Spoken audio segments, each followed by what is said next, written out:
O assunto de hoje à noite é dos cânones de Dort. Eu me lembro dando aulas às crianças, jovens. Eu disse que pena esse nome, cânones de Dort. E a jovem nem quer abrir um livro que tem um assunto, o título assim. Mas quando você abre o livro, você vai ler uma riqueza, uma descrição da doutrina que é muito pastoral, muito encorajador, é muito importante para a nossa fé. Estes homens são teólogos, sim, mas são pastores. São pastores, vimos as fotos dos homens, parecem bem sérios, teólogos, mas eles eram pastores. Eles olharam ao mundo ao seu redor, eles disseram, olha o que estamos vendo, como podemos explicar aquilo que estamos vendo?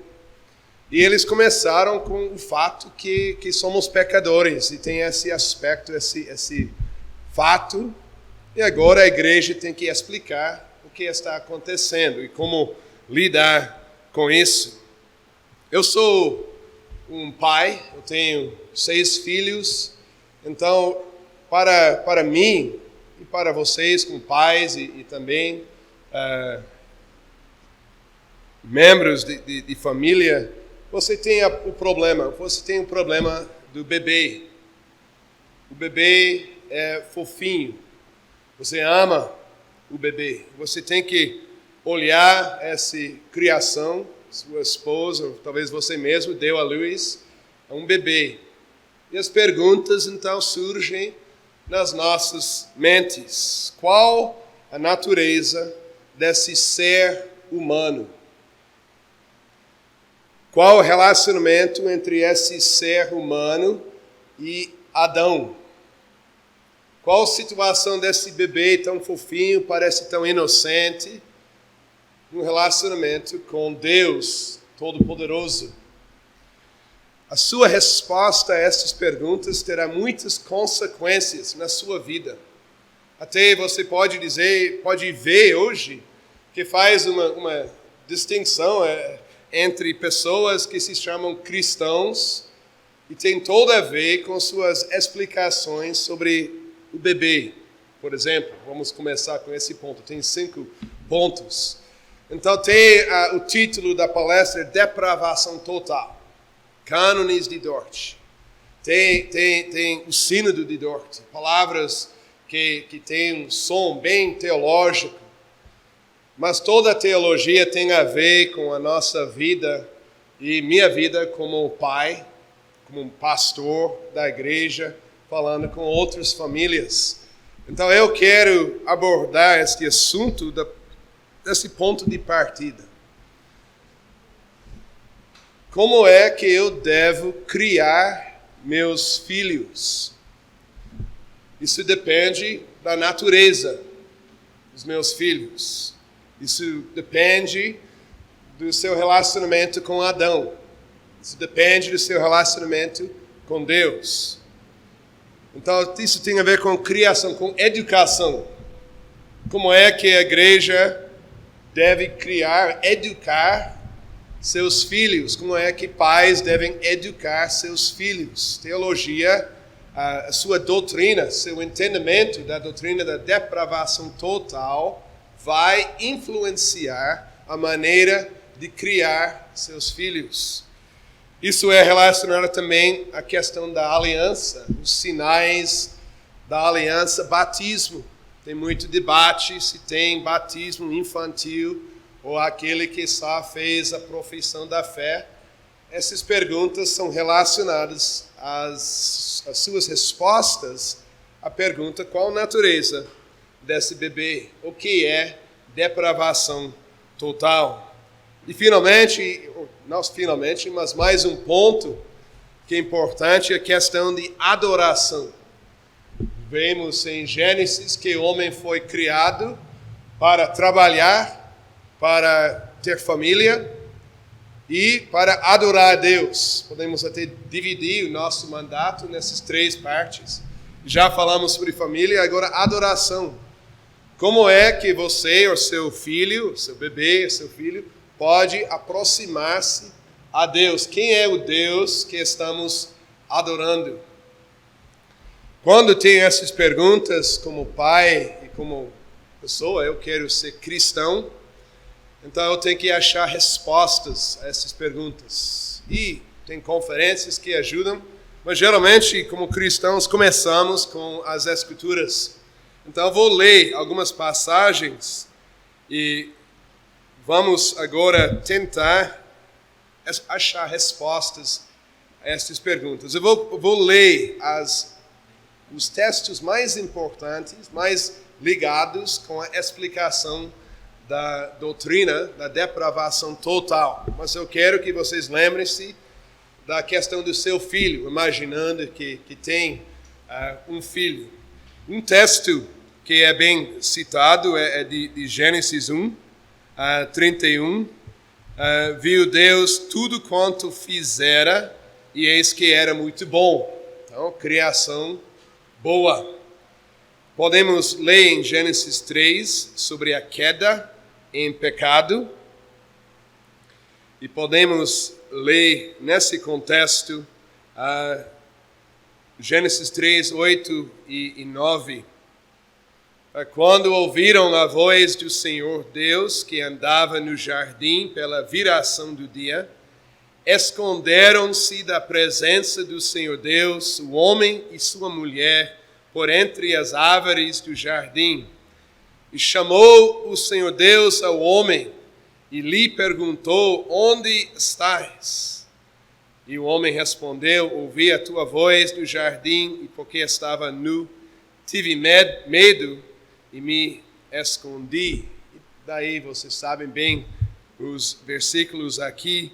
E Deus, como resultado, ele colocou inimizade entre Adão e Eva e a semente da serpente do diabo. Quando continuamos a ler, podemos ver algumas consequências disso. E em Salmo 51, agora tem o rei Davi, ele acabou de cometer o pecado com Batseba.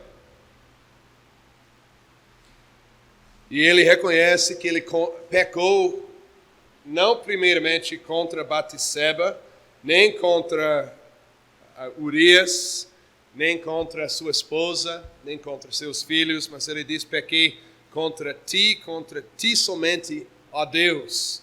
E ele, neste momento, ele faz uma confissão que é muito citada na igreja: eu nasci na iniquidade, em pecado me concebeu minha mãe.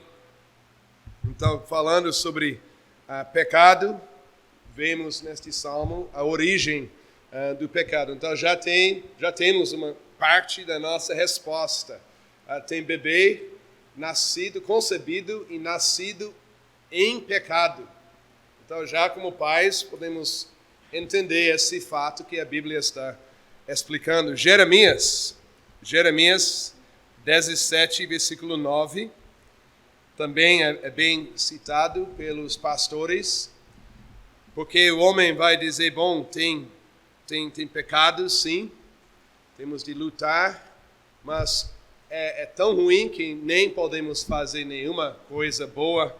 E Gênesis 17, versículo 9, enganoso é o coração mais do que todas as coisas, e desesperadamente corrupto. Quem o conhecerá? Jeremias 17, versículo 9. Então temos a situação de Adão e Eva. Eles foram criados, para glorificar a Deus. Depois lemos sobre a queda em pecado e as consequências. Salmo 51, Davi, ele disse: nasci, pecado concebido, pecado. Jeremias, o profeta, explicando o homem, diz que ele é mentiroso, enganoso, ele não é corrupto. E daí vemos então uma ligação entre Adão e os seus descendentes. a queda antes, a queda em paraíso tem consequências. Estamos vendo isso na Bíblia. Quando chegamos ao Novo Testamento, é declarado claramente que há uma ligação entre Adão e os seus descendentes. Romanos 5, versículo 12. Romanos 5, versículo 12. Portanto, assim como por um só homem entrou o pecado no mundo, e pelo pecado a morte, assim também a morte passou a todos os homens, porque todos pecaram. E podemos ler também 18. De fato, vocês entendem, é melhor ler todo o contexto, mas estou só destacando alguns versículos. Romanos 5, versículo 18. Pois assim como por uma só ofensa veio o juízo sobre todos os homens para a condenação, assim também por um só ato de justiça veio a graça sobre todos os homens para a justificação que dá vida. Romanos 6, 23 deixa claro ainda: o salário do pecado é morte. E Paulo explica claramente em Efésios capítulo 2, também, ele vos deu vida. Efésios 2, versículo 1. Ele vos deu vida, estando vós mortos nos vossos delitos e pecados, nos quais andastes outrora, segundo o curso deste mundo, segundo o príncipe da potestade do ar, do Espírito que agora atua nos filhos da desobediência. Então vemos a ligação entre a queda em Gênesis e agora Efésios 2. E devemos prestar atenção à palavra mortos. Mortos, não doentes. Paulo está muito claro sobre a situação espiritual do homem, exatamente como Deus disse lá em paraíso. Então as confissões, e temos a confissão muito bonita que foi feita, está sendo explicado agora no Sínodo de Dort, com contexto específico, mas foi feito pelos pastores que estavam querendo mostrar às ovelhas que há consolo na palavra de Deus. E até o Catecismo de Heidelberg, outra confissão, começa que é importante entender primeiramente os nossos pecados, quem somos, quem é meu bebê, quem é meu filho. Então, os cânones de Dort tem uma explicação também da depravação total do homem. Eu vou fazer referência a isso sem fazer referência por artigo e por capítulo, mas se tem na sua mente, ou se quiser anotar, são os primeiros 6 artigos do capítulo 3, 4, que lida com a depravação total do homem. Agora, na história da igreja, é interessante ver que originalmente não existia pergunta sobre pecado. Não foi necessário defender que o homem é pecaminoso. Hoje em dia, temos de começar com isso. Temos de dizer que há uma diferença entre pecado e mal. Então, toda a explicação aqui está pressupondo que entendemos que pecado é problema de coração, o resultado da queda, que agora culpa o homem. O homem é culpado debaixo da ira de Deus. Então, quando falo sobre pecado, eu não estou dizendo pecado no sentido superficial que estamos sempre ouvindo. Pecado é mais do que fumar, beber e usar bermuda. Pecado é o problema de coração. Pecado é rebeldia contra o Senhor. E podemos entender pecado por estudar os 10 mandamentos, porque pecado é desobedecer estes mandamentos. Então, atinge toda parte da nossa vida. Então, nesse contexto, Agora, na história, embora não foi necessário definir pecado ou defender que o homem é pecaminoso, existiam perguntas sobre o bebê que nasce. O bebê nasce inocente ou não? Como pai orgulhoso, é muito difícil dizer que esse bebê não é inocente. É tão fofinho, eu amo tanto. E se está chorando, problemas provavelmente mim e não o bebê. Mas como cristão, eu estou lendo a Bíblia e Deus está dizendo que aquele bebê não é inocente.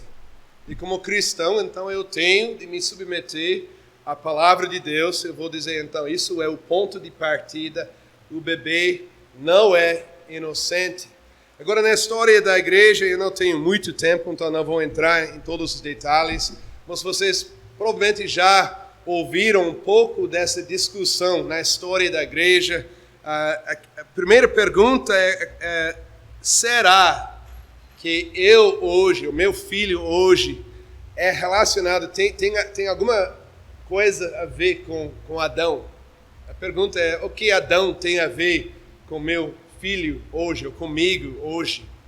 E esse relacionamento que acabamos de ler, foi questionado na história da igreja. Então, por trás da questão do argumento de Pelágio, vocês talvez ouviram de pelagianismo, Pelágio, por trás das perguntas dele, essa pergunta. Ele estava dizendo basicamente que não há uma ligação entre Adão e o homem hoje. O que aconteceu em paraíso aconteceu uma vez e tem consequências no mundo, mas não tem consequências para todos os filhos. Agora,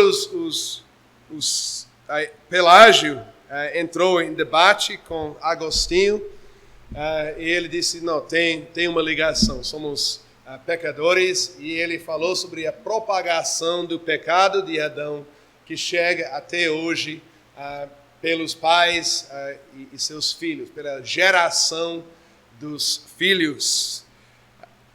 Depois disso, surgiram o que hoje chamamos os romanistas. Eu estou pulando muito, mas a outra posição é chamada de semi-pelagianismo. Quer dizer que o homem não é morto, não é inocente, mas ele é doente. Então, ele não é capaz de chegar a Deus completamente na sua própria força, mas a sua contribuição é necessária. Então, lemos nas igrejas romanas, católicas romanas, sobre boas obras, a necessidade de ter méritos para mim mesmo, para ajudar a gente chegar a Deus, ajudar Cristo. Cristo fez uma parte, temos de fazer a outra parte. Na grande reforma protestante, os reformadores disseram não, somente graça, somente Cristo, somente fé, somente para a glória de Deus, somente as Escrituras. Foi muito, muito claro, só Cristo. E essa declaração dos reformadores continuou. Agora, no campo dos reformados, surgiu a ideia de armínios e arminianismo. Agora, eles começaram a perguntar o ensino dos textos que acabamos de ler. Eles começaram a dizer, bom, Adão pecou e somos pecaminosos, mas a queda de Adão, o pecado de Adão, não é suficiente para condenar a raça humana, toda a raça humana. Então, meu filho é um filho diferente por causa do pecado de Adão, mas ele não é incapaz, ou ainda é capaz, melhor dizer, ainda é capaz de fazer alguma coisa para restaurar-se a favor de Deus. Então, eles estavam negando Romanos 5, 12. Então, vamos voltar às Escrituras. Gostando ou não, a Bíblia diz que há uma ligação clara entre Adão e meu filho. Ele está incluso na punição que Deus deu a Adão e os seus descendentes. Daí os arminianos, eles quiseram fazer outra separação. Eles disseram, bom, eu entendo que Adão estava lá, que ele caiu em pecado, mas temos de entender a natureza do homem que Deus criou. Aquele bebê que você tem nas suas mãos, de fato, tem uma vontade dividida. Tem a vontade básica, que tem os desejos naturais, e tem outra parte da sua vontade que são os dons espirituais, as boas qualidades, bondade, santidade, justiça. Agora, aquele bebê, ele foi corrompido por Adão, sim, mas ele, nessas áreas de ser piedoso, de ser capaz de ser santo e justo, ele não perdeu isso. Agora, Adão só influenciou de tal maneira que seu filho tem que trabalhar muito mais do que Adão para exercer esta santidade e esta justiça. Agora, seu filho, então, conforme este ensino, como chama, esquizofrenia, essa divisão, tem a vontade dividida, e eles estão sugerindo que Deus criou o homem como duas partes dentro. Quando olhamos as Escrituras, lemos que o homem foi criado como uma totalidade, alma, corpo e espírito. Até lemos, mas geralmente falamos sobre corpo e alma, e temos uma unidade já na criação. Adão não foi criado como duas partes, e uma parte caiu e fez mais difícil a espiritualidade dele. Não, o homem é um homem espiritual no seu trabalho, na sua família e na sua adoração. Uma unidade. E a Bíblia é muito clara sobre isso. Então, quando chegamos a pensar sobre a queda, quer dizer que todo o homem caiu. Também a capacidade de glorificar a Deus com o seu lado, na sua espiritualidade. E essas passagens são muito claras, Efésios 4, até talvez a Bíblia ainda está aberta, lendo no sentido de que, quanto ao trato passado, vos despojeis do velho homem, que se corrompe segundo as concupiscências do engano, e vos renoveis no espírito do vosso entendimento, e vos revistais do novo homem, criado segundo Deus, em justiça e retidão, procedentes da verdade. Então, essa referência à criação, à imagem de Deus, quer dizer criado também em justiça e retidão. Então, temos um homem, o pecado de Adão, que tem a ver comigo, e uma vez que Adão caiu na sua totalidade, espiritualidade, seu corpo, seus desejos carnais, seus desejos espirituais, isso é visível também no meu filho. Não podemos dividir os nossos filhos esses dois lados. É outra coisa que vemos muito nas igrejas ao nosso redor, essa separação entre vida física e vida espiritual. Isso vem diretamente dessa ideia arminiana, né? Mas a gente tem que entender que está tudo junto. Entrando numa igreja reformada, você vai ouvir sempre pregação que está também exortando você a viver em toda parte da sua vida para a glória de Deus. Não há uma parte espiritual e uma parte física na sua vida.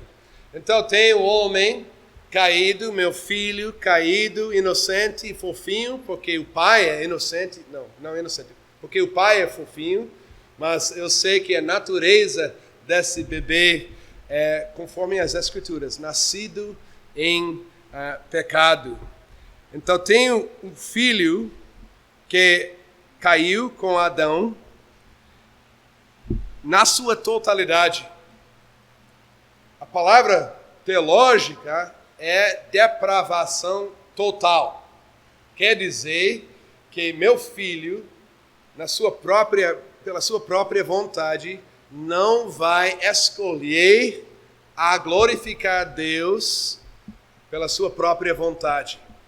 Ele vai fazer muitas escolhas na sua vida, sim, isso é claro. Mas ele nunca vai escolher a glorificar Deus pela sua própria força, pela sua própria vontade. Então, nesse contexto, vemos uma diferença mais uma vez, porque se eu tenho ideia que eu posso fazer alguma coisa para a minha salvação, então eu tenho muita responsabilidade. Os arminianos têm muita responsabilidade, sempre escolher o bem e continuar escolhendo o bem até a sua morte, para não cair na condenação eterna. Então, eles querem dizer que, Deus não nos deixa sozinhos, solitários. Ele deu a gente a lei e podemos usar a lei para começar a obedecer mais. Ok, tem pais aqui? Vocês acham que a lei ajuda seu filho a ser mais piedoso, mais obediente na sua vida? Bom, se é na família cristã, sim. Se está no mundo, vai ver que a lei não traz ninguém a Jesus Cristo, nem a luz da natureza. Você vai ler um pouco sobre isso na confissão. Eu não vou entrar nos detalhes. A ideia é que quando o homem caiu, ainda tem algum senso, alguma ideia sobre aquilo que é bom, aquilo que é mal. E agora podemos imaginar, na ideia arminiana, tem um filho que é um pouco influenciado pela queda, está vivendo num mundo caído, tem muita tentação, é difícil, tem sim pecados em si, tem muitas tentações, mas se ele pode estudar mais, ler a Bíblia mais e orar mais, ele mesmo pode começar a andar de forma agradável a Deus. Então você querendo filhos que são cristãos, de fato você dizer, tem que de fato ler a Bíblia, tem que viver assim, meu menino. É assim que Deus vai, assim pode agradar a Deus com a sua vida. Esse negócio de depravação total é desanimador, então melhor pensar que tem chance, porque isso vai incentivar você, meu filho, a viver de forma mais piedosa. Usa a lei, usa a luz de natureza e, de fato, prometem os arminianos, você pode chegar a essa piedade a que Deus vai querer. Só que é fácil querer isso, é fácil falar isso ao seu filho, mas não é fácil manter isso com a Bíblia aberta. Tem que fechar a Bíblia para falar com seus filhos assim. Então, quando os pastores no Sínodo de Dort, eles estavam ouvindo isso, eles disseram, é verdade, entendemos a dificuldade, mas veja Jeremias 17:9, e já lemos, enganoso é o homem, enganoso é o coração mais do que todas as coisas, desesperadamente corrupto. E Efésios 2:3, entre os quais os filhos da ira, a palavra filhos da ira, outro lugar, objetos da ira de Deus, entre os quais também todos nós andamos outrora, segundo as inclinações da nossa carne, fazendo a vontade da carne e dos pensamentos. Então, voltando às Escrituras, vemos claramente que o homem não vai desejar, não terá essa fome e sede para o Evangelho na sua própria força. Isso não vem do homem caído. E para nós é importante ouvir o que a palavra está dizendo. Isso é a doutrina da depravação total, que nunca escolheremos a verdade para glorificar a verdade ou glorificar a Deus pela nossa própria força. Quando somos deixados só sem nenhuma obra de Deus na nossa vida, sempre escolheremos o mal. Somos inclinados a odiar a Deus e ao nosso próximo. Gênesis 6:5, já bem no início, já mostra o que acontece. Era continuamente mal todo o desígnio do coração do homem. Quem está buscando essa justiça? Jesus disse, os bem-aventurados, os que estão aprendendo da palavra no qual Deus está operando.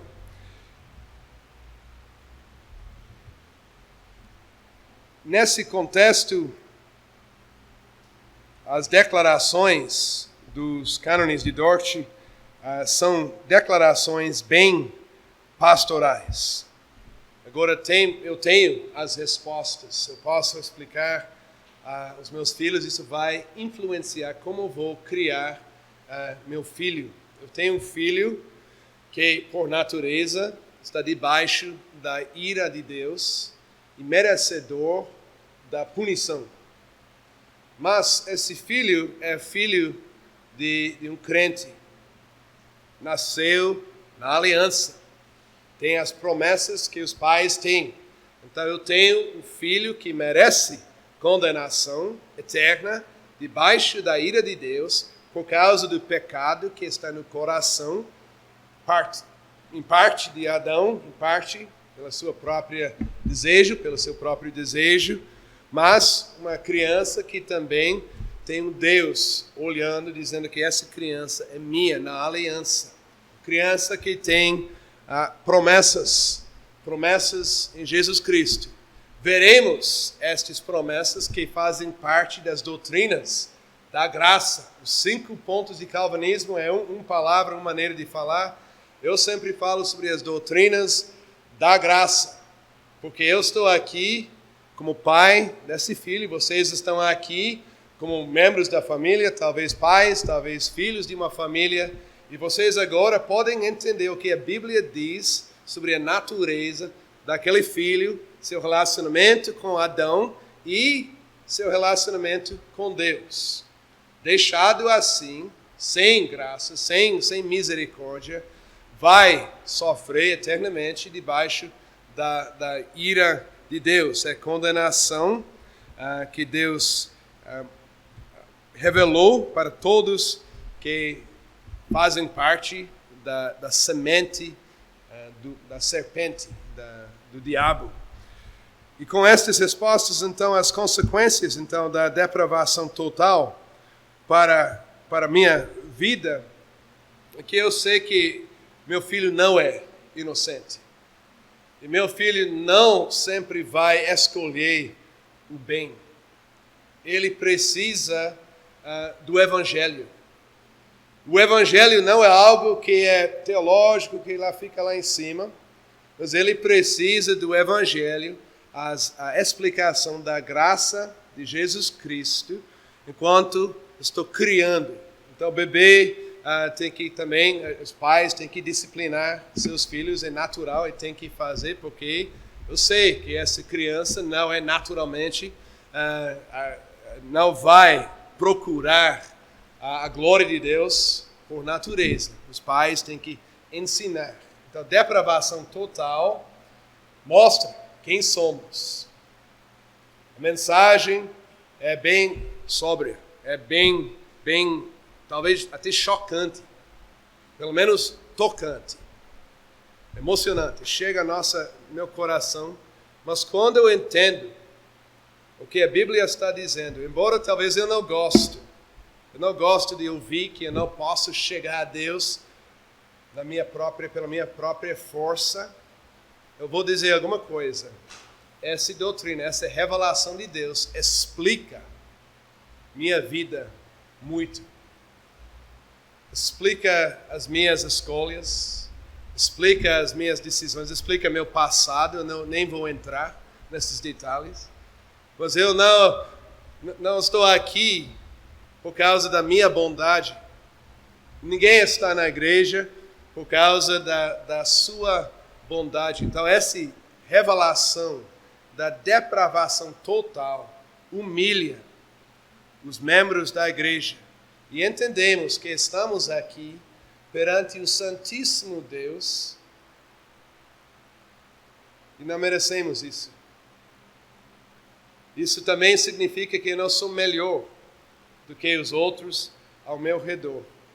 Veremos isso mais nas outras noites, quando falamos sobre eleição e a graça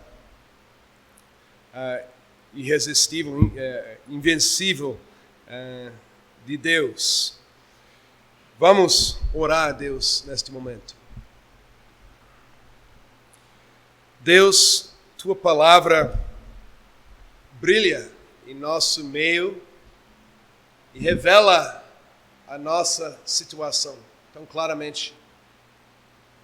Deus, por natureza, somos orgulhosos. Por natureza, somos racionalistas.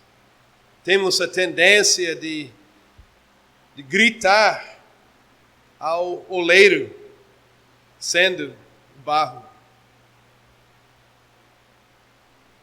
Deus, acabamos de ler várias passagens que deixam muito claro que, por natureza, a nossa tendência, a nossa inclinação é fugir da sua presença. Adão e Eva foram somente os primeiros. Deus, vemos essa mesma tendência, inclinação na nossa vida. Damos essa inclinação muitos nomes, muitos títulos. De vez em quando dizemos que somos preguiçosos. Outras vezes que somos fracos. Culpamos outros muitas vezes também a Deus, assim como Eva e Adão fizeram. Mas Deus, a verdade é inevitável. Ninguém pode continuar a negar a tua palavra. Deus, reconhecemos a depravação total do homem. Reconhecemos que o homem caído é corrompido, toda parte, sua mente, seu coração, o seu corpo. E Deus, também vemos, até sendo cristãos, vemos a natureza pecaminosa, o velho homem. E temos uma boa ideia, bom entendimento daquilo que tua palavra está declarando tão claramente. Por natureza, somos mortos. Deus, te damos graças que Paulo não falou esta palavra somos, mas ele usou a palavra éramos. Deus, por causa da tua graça, que podemos estar aqui conversando sobre este assunto. Deus, sabemos que o fato que estamos aqui para aprender mais sobre as doutrinas da graça já mostra a tua graça na nossa vida, que faz parte, ó Deus, da obra do Espírito Santo, revelar a nossa depravação total,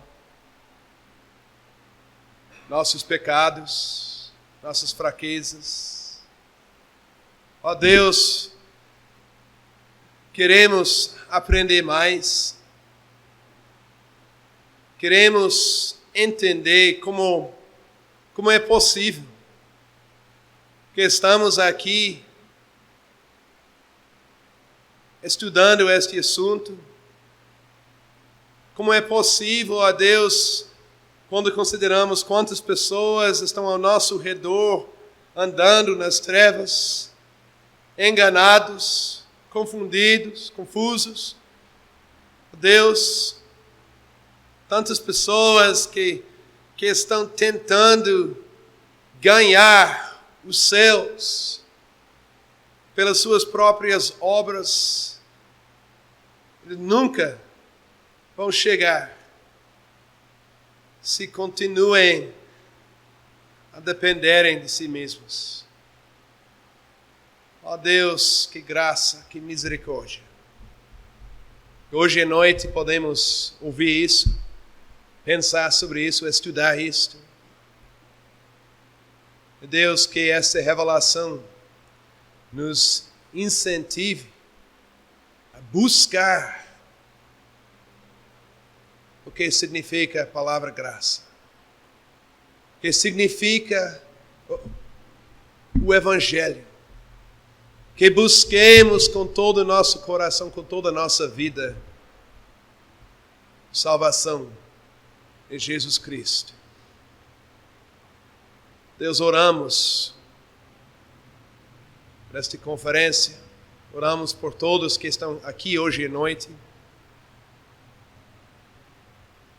que refletindo nas palavras, todos, ó Deus, possam também chegar ao entendimento, ao ponto de submeter-se às verdades que Tua palavra declara. Oramos em nome de Jesus Cristo. Amém.